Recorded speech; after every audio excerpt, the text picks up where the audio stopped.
Livro 2. Quando Nosso Senhor completou 18 anos, o rei ordenou a construção de 3 residências imponentes.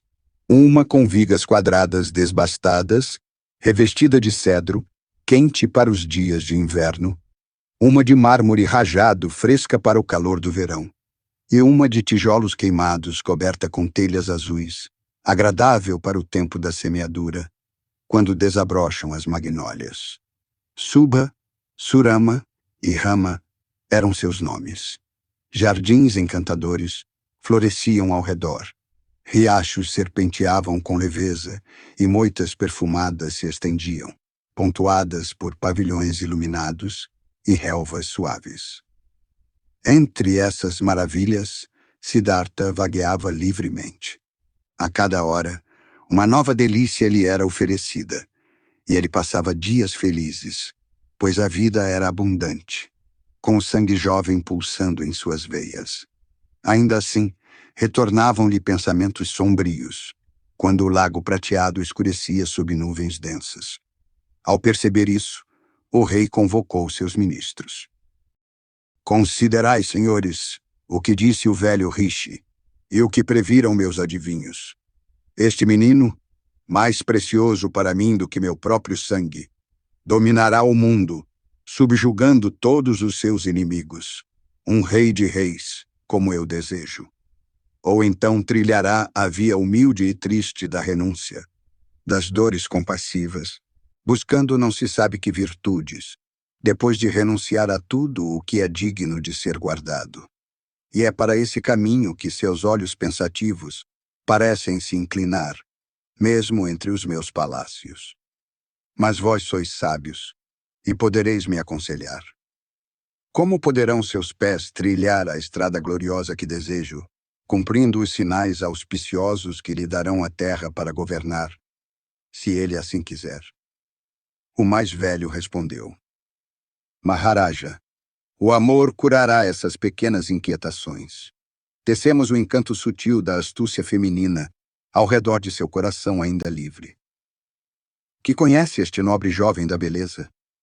Dos olhos que fazem esquecer os céus, dos lábios que curam como bálsamos. Dai-lhe esposas gentis, companheiras encantadoras. Pensamentos que nem correntes de bronze conseguem conter, são facilmente presos pelos cabelos de uma donzela. E todos aprovaram, mas o rei respondeu: Se buscarmos esposas para ele, o amor muitas vezes escolhe a sua maneira. E se organizarmos um jardim de beleza, para pegar as flores que quiser, ele sorrirá e docemente evitará a alegria que desconhece. Então disse outro: O Barasim corre até que seja disparada a flecha fatal. Sucederá a ele, como a espíritos menos nobres. Alguém o irá fascinar. Algum rosto parecerá um paraíso. Alguma forma mais bela que a pálida aurora, quando desperta o mundo. Faça isto, meu rei. Encomende uma festa onde as damas do reino se rivalizem em juventude e graça, em competições praticadas pelos sáquias. Deixe que o príncipe entregue os prêmios às belas. E quando as adoráveis vencedoras passarem diante de seu trono, haverá aqueles que irão observar se uma ou duas mudam a tristeza que se fixou em seu terno rosto. E assim poderemos escolher para o amor com os olhos do próprio amor. E por este artifício, proporcionar felicidade à sua alteza. Isso parecia bom. Assim, no dia seguinte, os arautos convidaram as mulheres jovens e belas para virem ao palácio, pois pretendia-se realizar um concurso de beleza, e o príncipe entregaria os prêmios, algo de valor para todas, o mais valioso para a que fosse julgada a mais bela.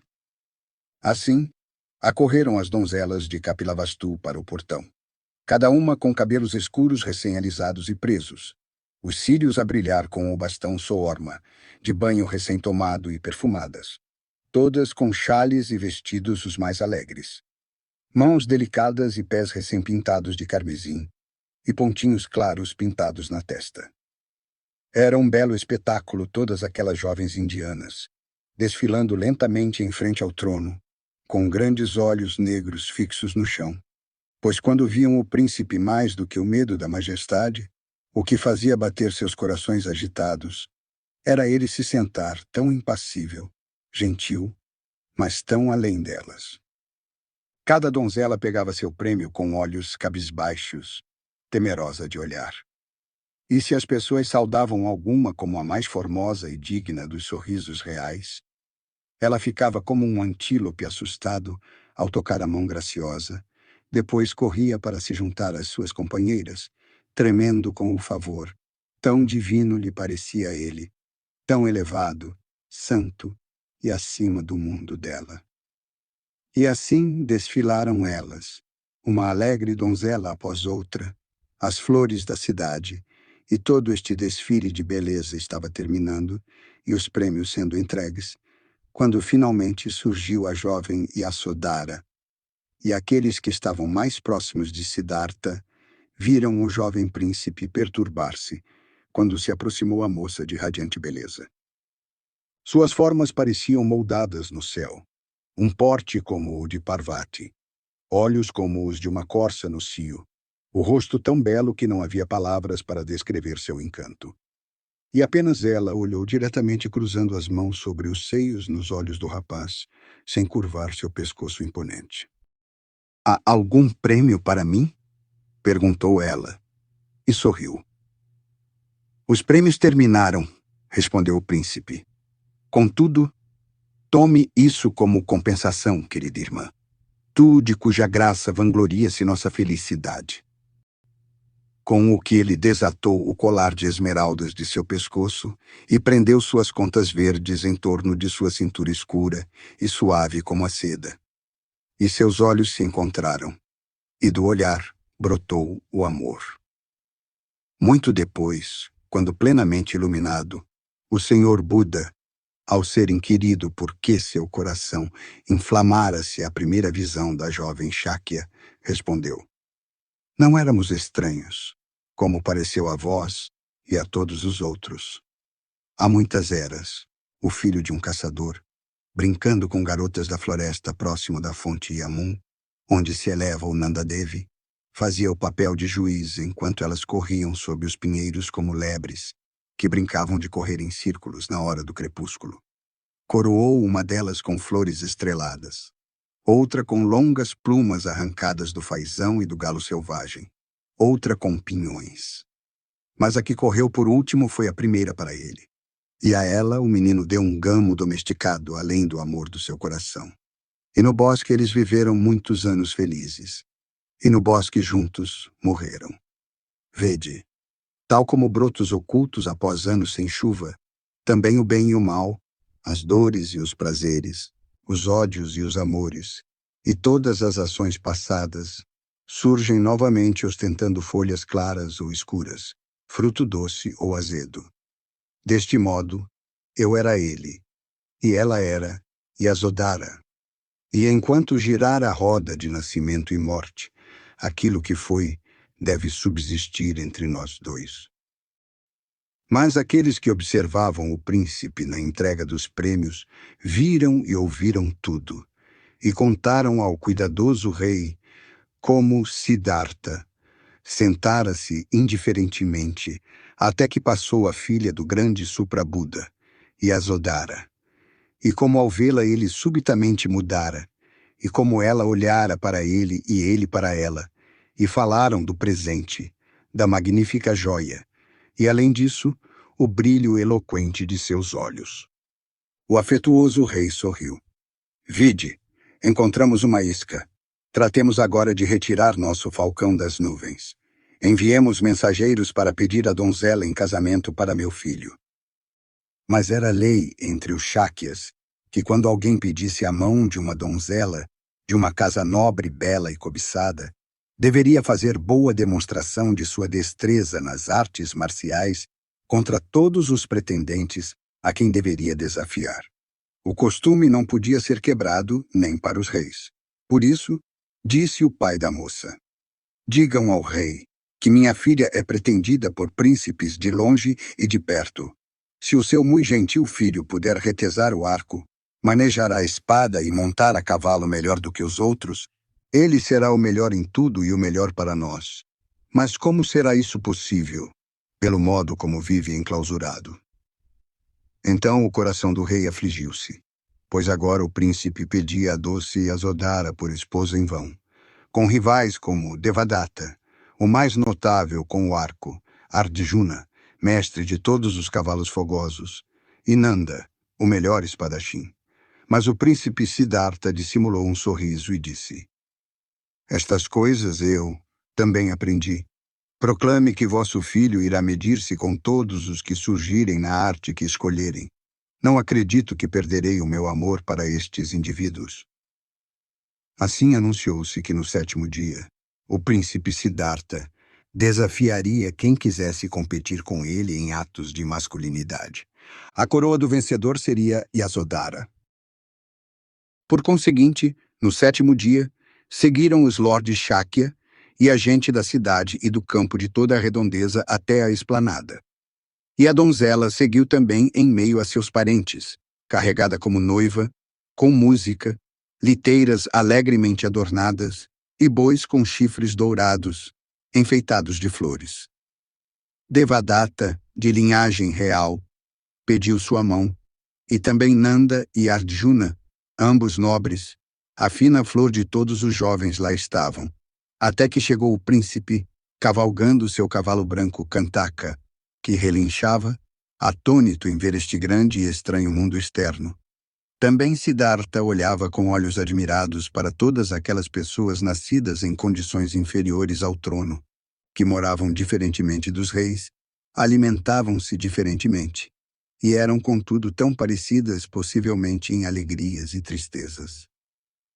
Mas quando o príncipe Siddhartha viu a doce Yasodhara, ele sorriu alegremente e, puxando a rédea de seda, saltou das amplas costas de Kantaka para o chão e exclamou: Não merece esta pérola aquele que não for o mais valoroso.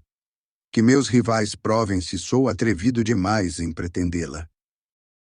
Então Nanda desafiou-o para a prova do arco e colocou um tambor de bronze a uma distância de 6 gaus, Arjuna 6 e Devadatta 8. Mas o príncipe Siddhartha pediu que colocassem seu tambor 10 gaus além da linha, até que o alvo parecesse uma concha.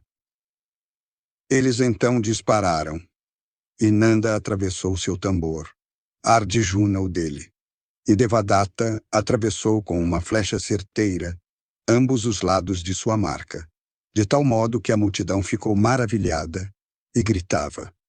E a doce Yasodhara baixou o sari de ouro por sobre os olhos, temerosa de ver a flecha do seu príncipe errar o alvo. Mas ele, tomando do arco de bambu laqueado, atado com tendões, e entesado com fio de prata, que ninguém senão com braços robustos poderia esticar um palmo, dedilhou-o escondendo um sorriso, puxou a corda trançada, até que as pontas se tocassem, e o grosso bojo estalou. Isto é para brincadeira, não para o amor, disse ele. Não terá alguém um arco mais adequado para os lordes Shakya usarem?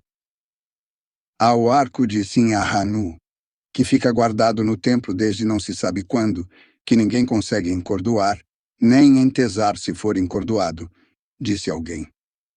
Vá buscá-lo para mim, disse ele, essa arma digna de um homem.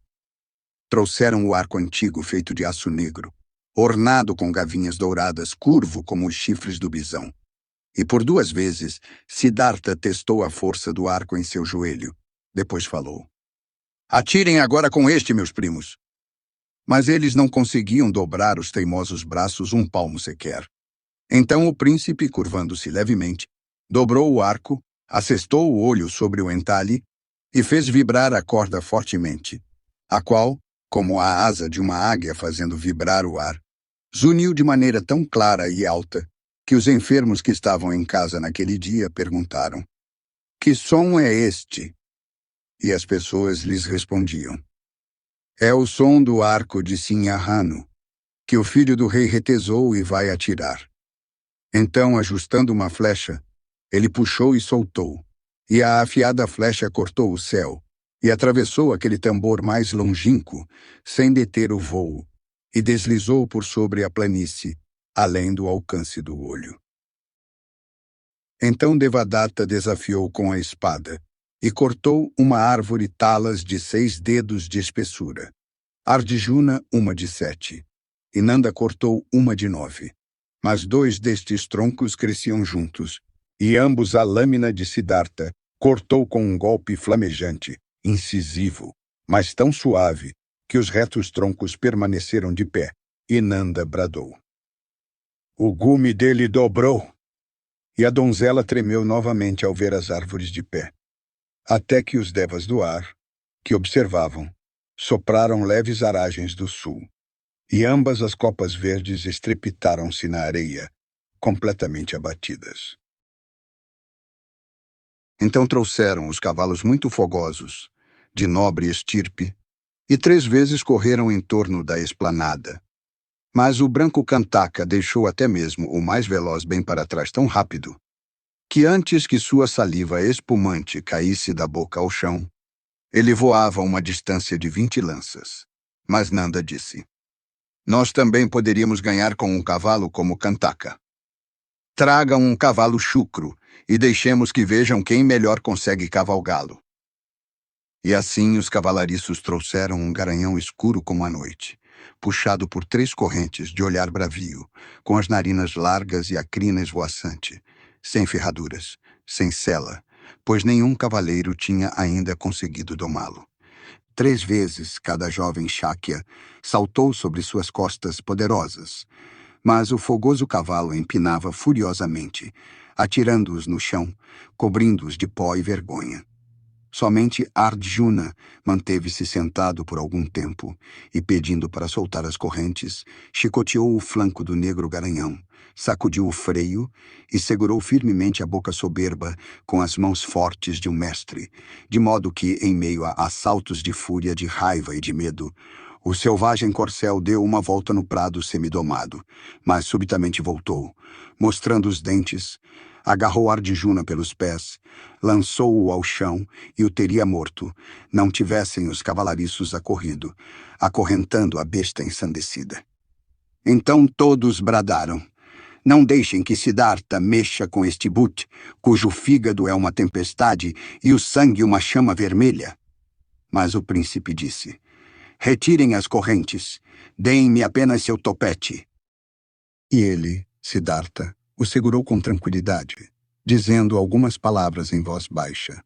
Colocou sua mão direita entre os olhos do garanhão e arrastou-a gentilmente pela face enfurecida, ao longo de todo o pescoço e dos flancos arfantes, até que, atônitas, as pessoas viram o cavalo negro, como a noite, baixar sua feroz crista e conservar-se submisso e meigo, como se conhecesse Nosso Senhor e o adorasse.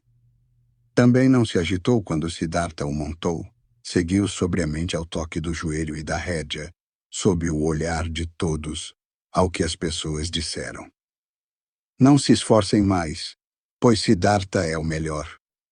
E todos os pretendentes responderam: ele é o melhor. E Suprabuddha, o pai da donzela, disse: esperávamos no fundo de nossos corações ver-te como o melhor, sendo o mais querido. Contudo, através de que magia aprendeste tanto sobre masculinidade em meio ao teu caramanchão de rosas e teus sonhos, que outros não aprendem na guerra, na caça e no trabalho do mundo? Mas fazei uso, prezado príncipe, do tesouro que conquistastes. Então, respondendo prontamente, a amável jovem indiana levantou-se do seu lugar acima da multidão, pegou uma coroa de flores mogra e suavemente levantou o véu negro e dourado de sua face, caminhando altiva em frente aos jovens pretendentes, até que chegou onde estava Siddhartha em divina graça, recém-apeado do cavalo negro como a noite, e que mansamente curvava o forte pescoço sob seu braço. Inclinou-se ela perante o príncipe e desnudou o seu rosto celestial radiante de alegre amor.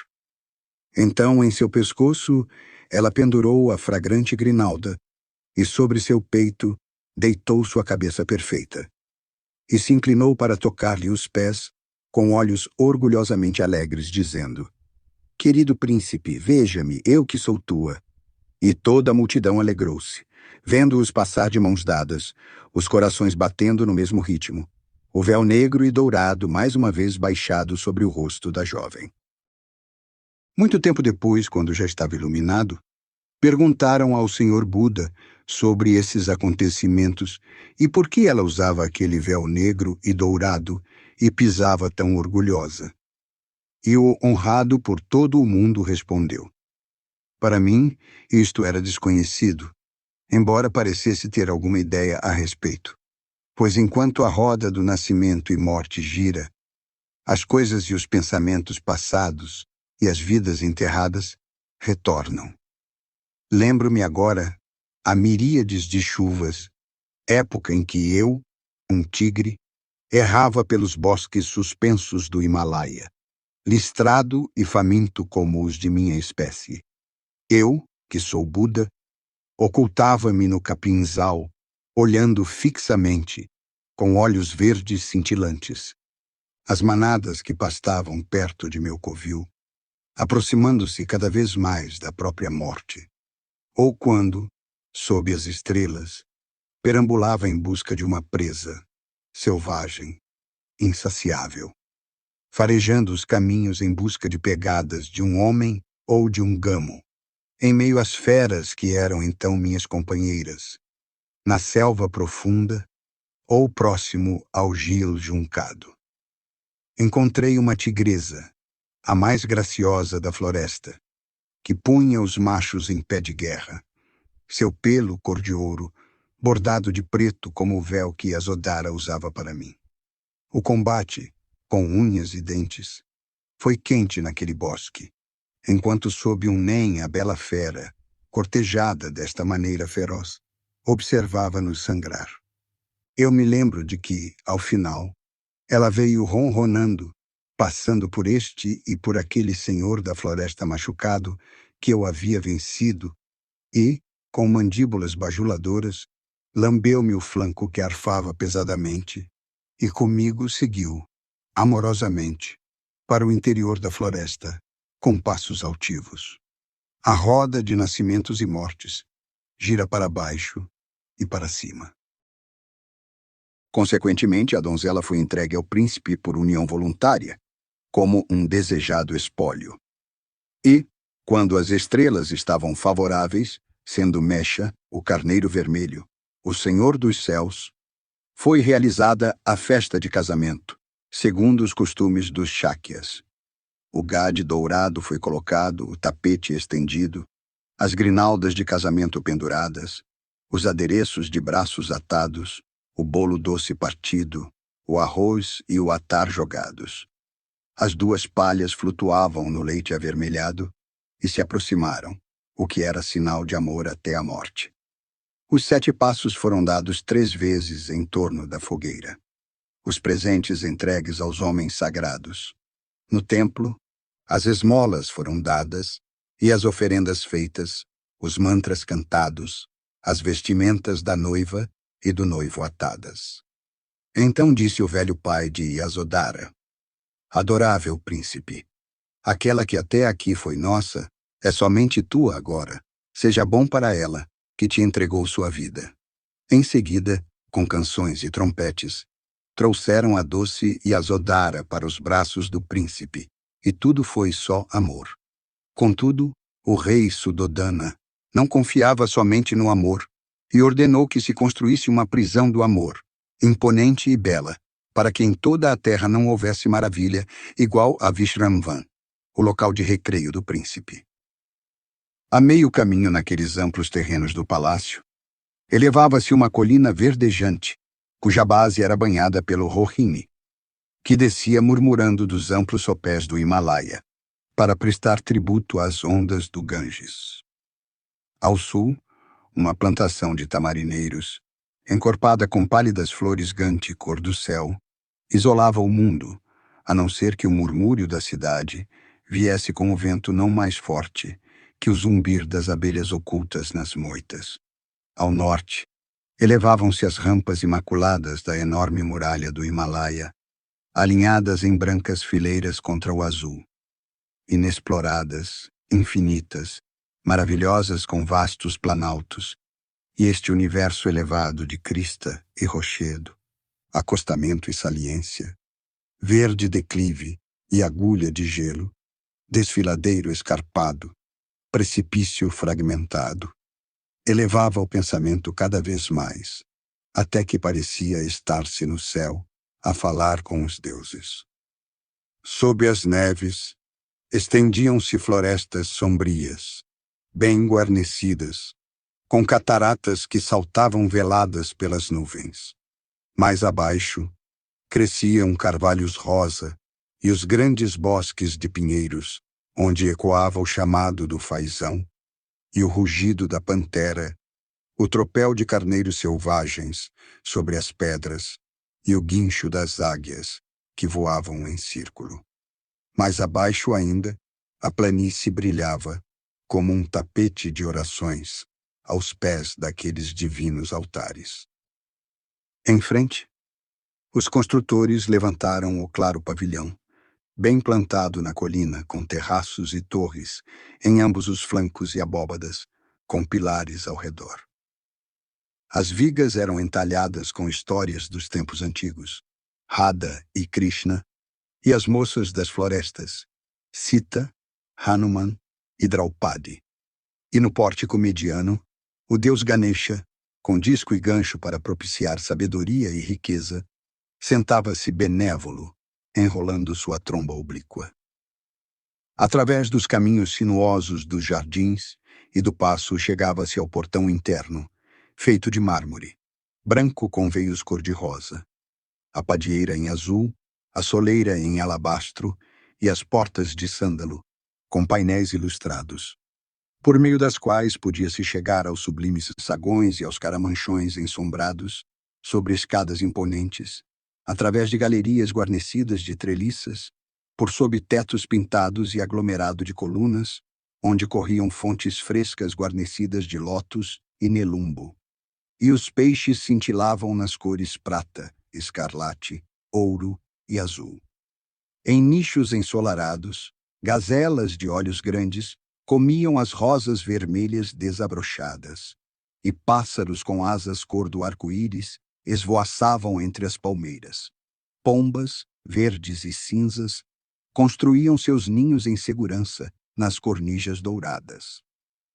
Acima dos pavimentos brilhantes, os pavões exibiam o esplendor de suas caudas, observados tranquilamente pelas garças brancas cor de leite e pelas pequenas corujas domésticas.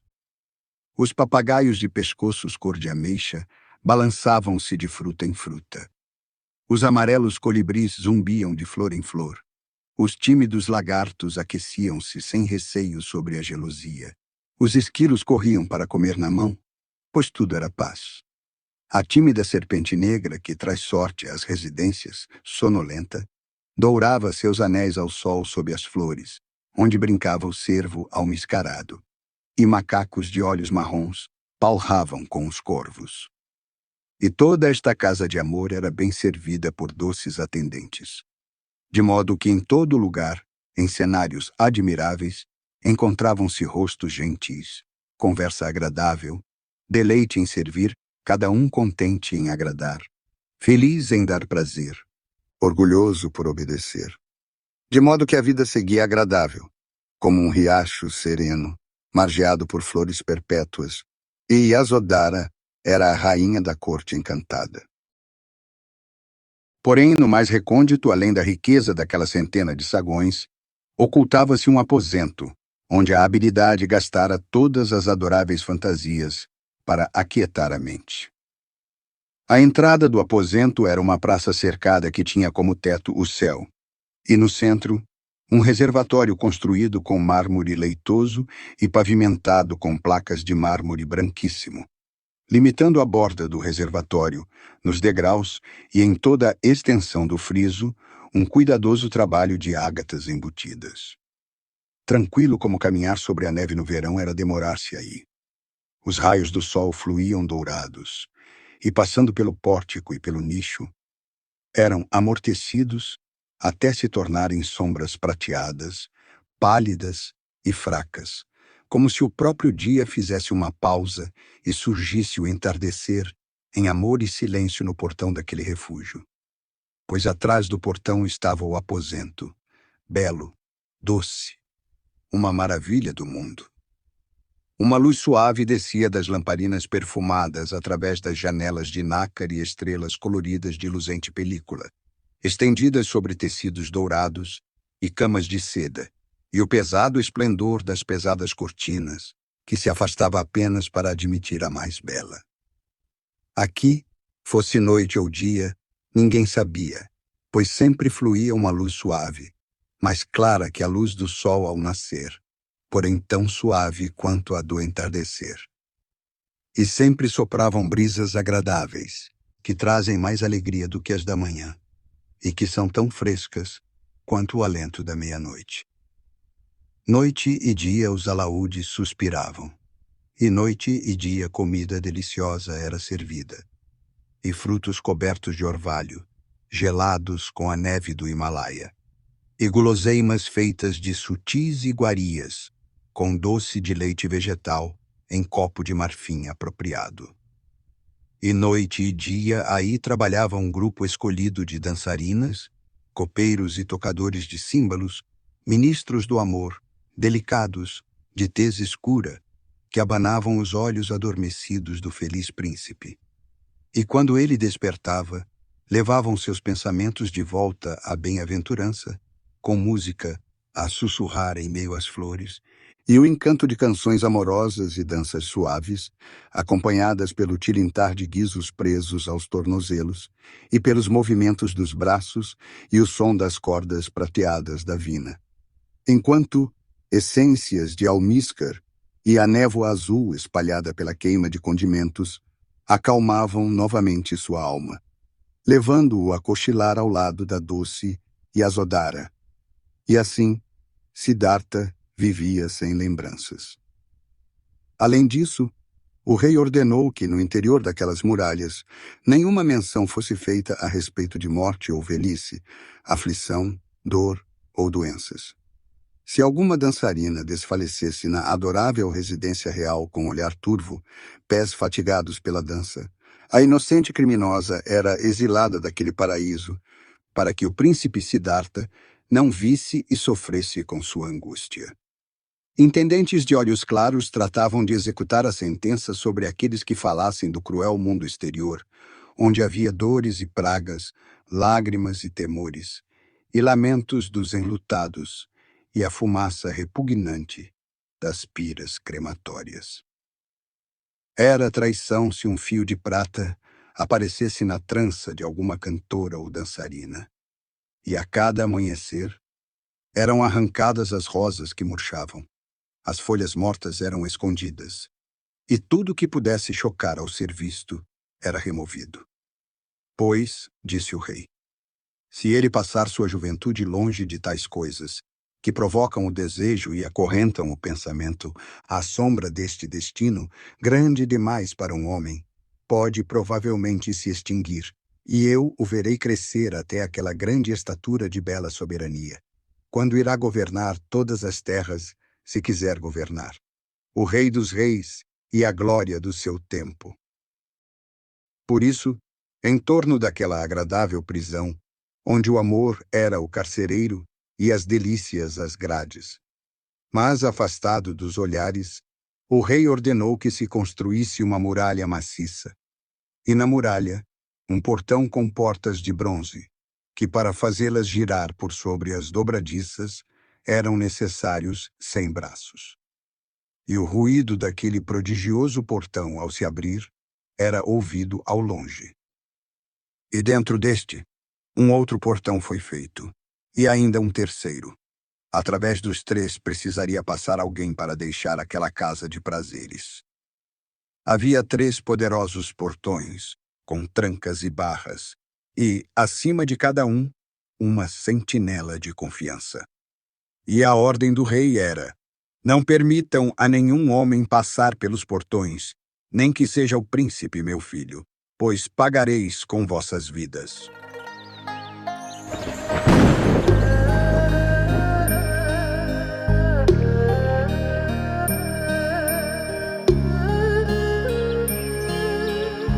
Audiolivro, produzido por aquele que ainda resiste aos ditames dos grandes sapiens.